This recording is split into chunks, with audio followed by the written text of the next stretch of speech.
Hello, welcome to another Looney Tunes review video. If you are new to the channel, make sure you subscribe to follow my journey to review all 1000 classic Looney Tunes shorts and give this video a like as well. So this is a review for Africa Squeaks, released in 1940. It's the 273rd in the series and it's directed by Bob Clampett.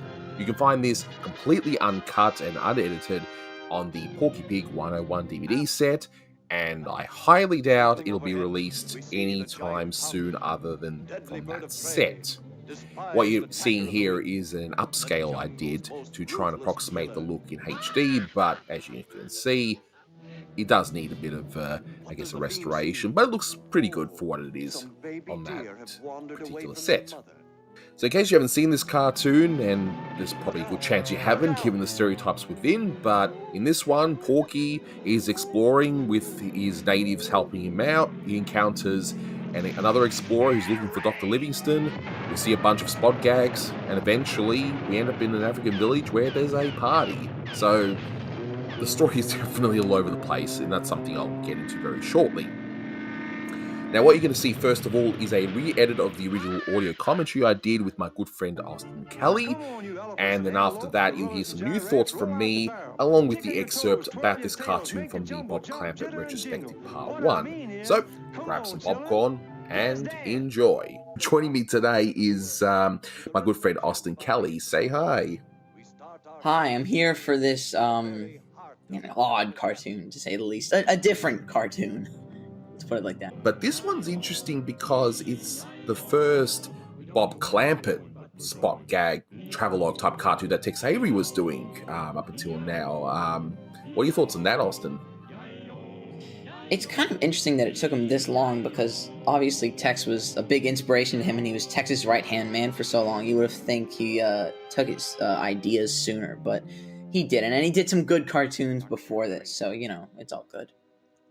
And here we see Spencer Tracy, and I believe the film that they're knocking is Stanley and Livingston. I think that's the movie. You know, he's looking for Dr. Livingston. Have you seen that movie?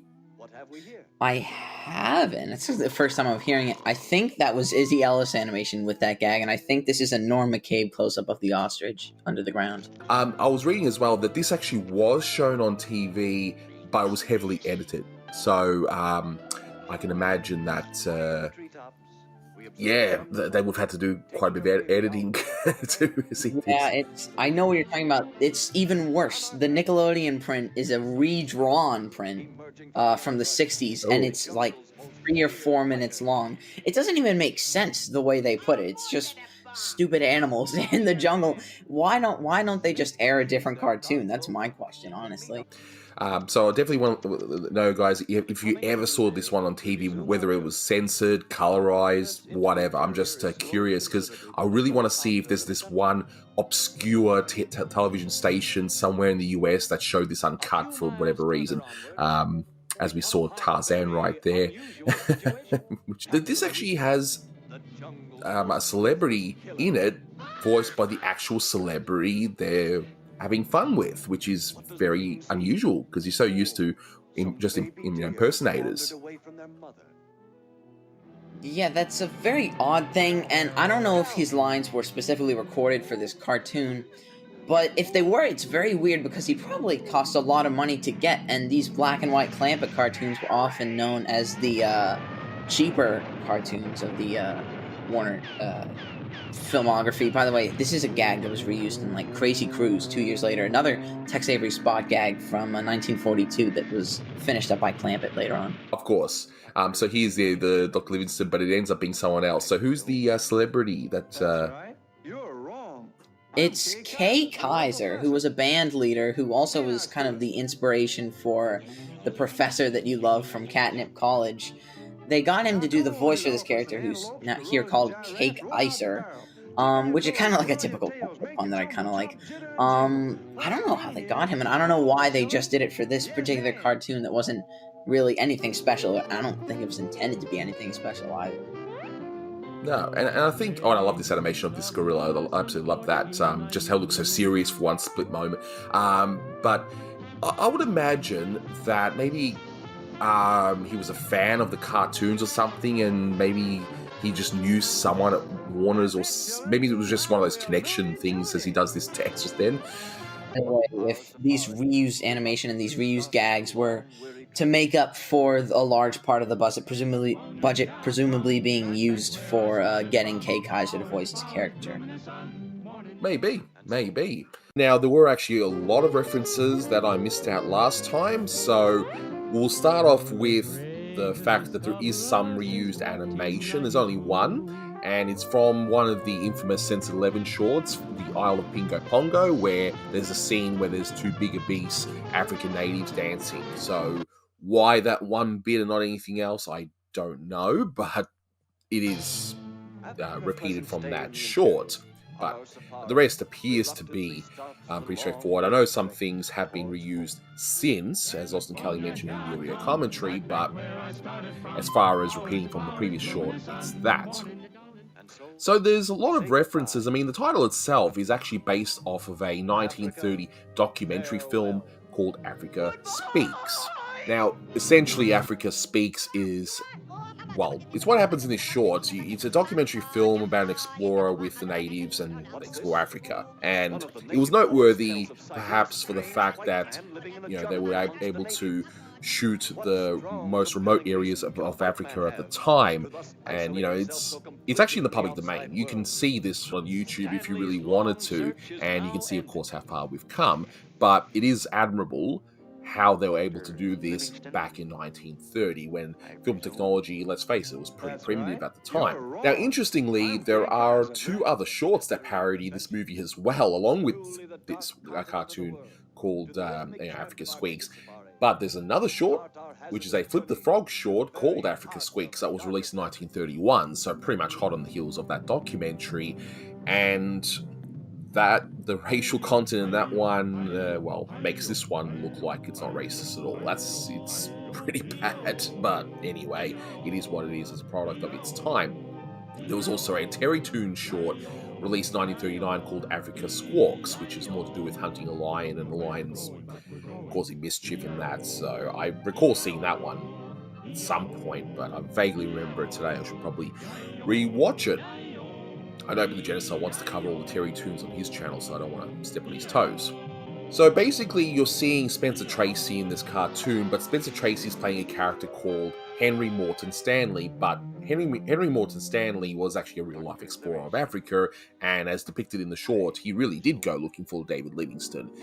He does remain a controversial figure, where on the one hand, he had a major role in the establishment of the Congo Free State for King Leopold II of Belgium, and that ended up having, many atrocities against the locals. It's pretty bad, actually, the more you read into it. On the other hand, he has made major contributions towards the geography of Africa, and he was actually very much against slavery himself. Now, the gorilla, I wasn't sure who the gorilla was, but it's actually Tony Galento, and he was an American boxer, and he had the nickname of Two Ton, and which is kind of appropriate. He's a gorilla, big guy, And interestingly enough, he actually boxed a kangaroo as a publicity stunt. Oh, and speaking of which, this short has a kangaroo in Africa. I don't know why. Kangaroos aren't in Africa unless they're in maybe a zoo or something, but definitely not in the jungle. And they certainly wouldn't last long if they were there. Now, that native that gives a prize, the Mel Blanc does the voice here of Eddie Rochester Anderson, which is a pretty typical, stereotypical voice, and that's based on Eddie Anderson, who was on the Jack Benny show. You'll see a reference earlier on to the Lions Club, and that's a reference to the service organization club, where members serve the community with things like youth outreach, medical research, things like that. And I could go on and on about that organization, but I will not.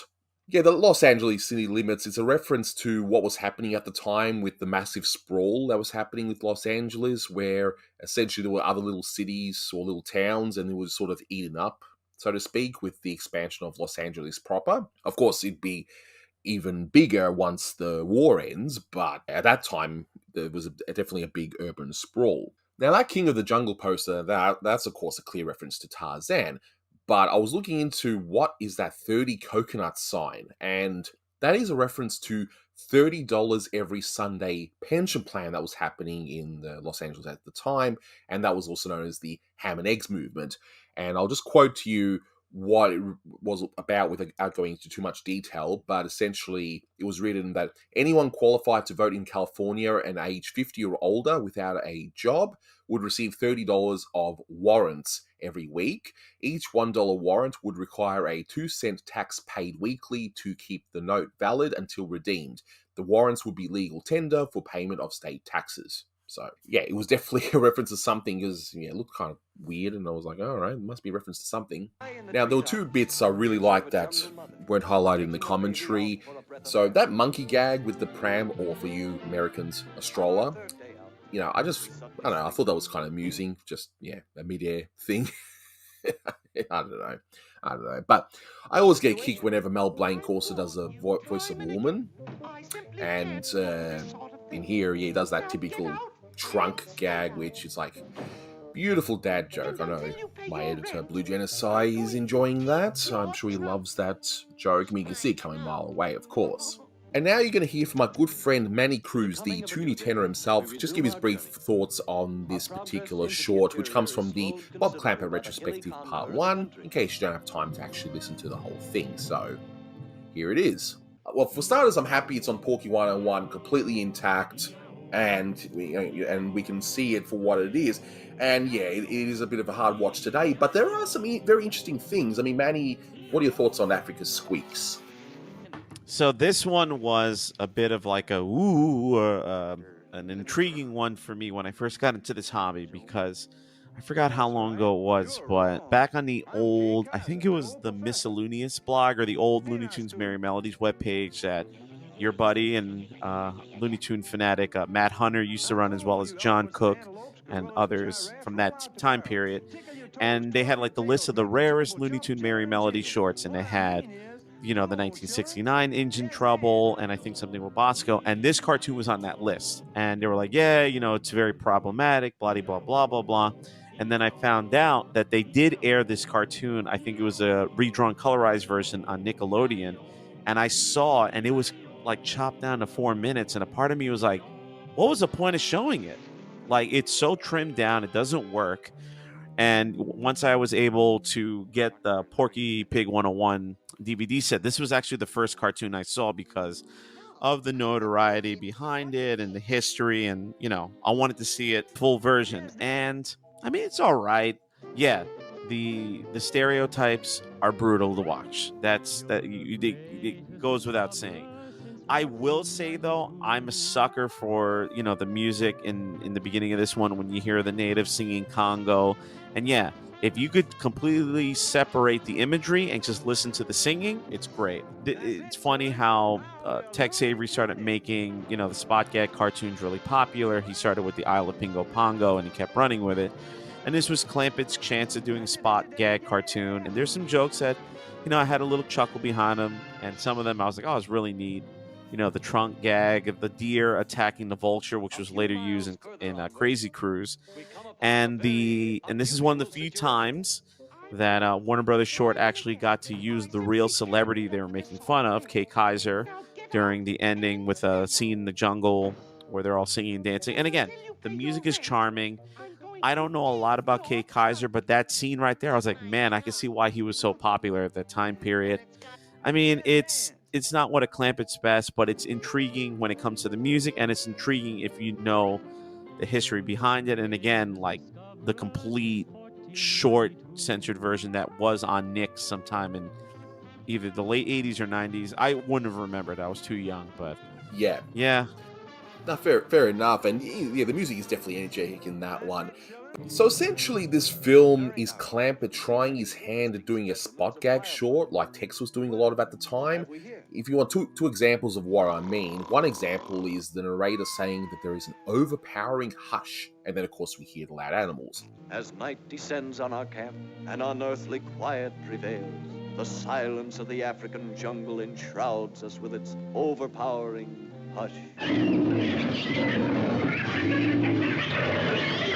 Also, the baby deer, you know, looking all sweet and innocent, and then of course they end up turning into soldiers. Look out! Look out!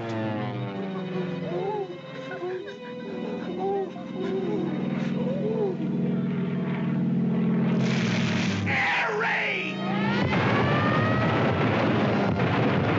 But as for the short itself, in terms of whether I enjoy it or not, I mean, the imagery, of course, keeps me from totally enjoying the short in full, but I do have to agree with Manny that the clear highlight here is the music. You got the wonderful Congo rendition in the beginning, to the music everyone dances to in the end, and we even hear some lyrics to California Here We Come towards the end, which you normally don't hear that. You hear the soundtrack a lot, but not the actual song itself. But the issue, as I mentioned though, this is clearly Clampett trying to do an Avery Spot gag short, and here he falls flat, and that's not to say all the gags are bad. I mean, some are just, you just roll your eyes, like the ostrich and that sort of thing, but Avery does it so well that when the other directors attempted, like Clampett here, or even Jones and Freeling, they've done spot gag shorts themselves at certain points, not as many, but they have, and it's just them aping another director's style versus doing what they do best. Clampett's best shorts, whether from the black and white period or the color period, are these broad, wild shorts with many extremes, and they're unmistakably his. You know it's a Clampett short.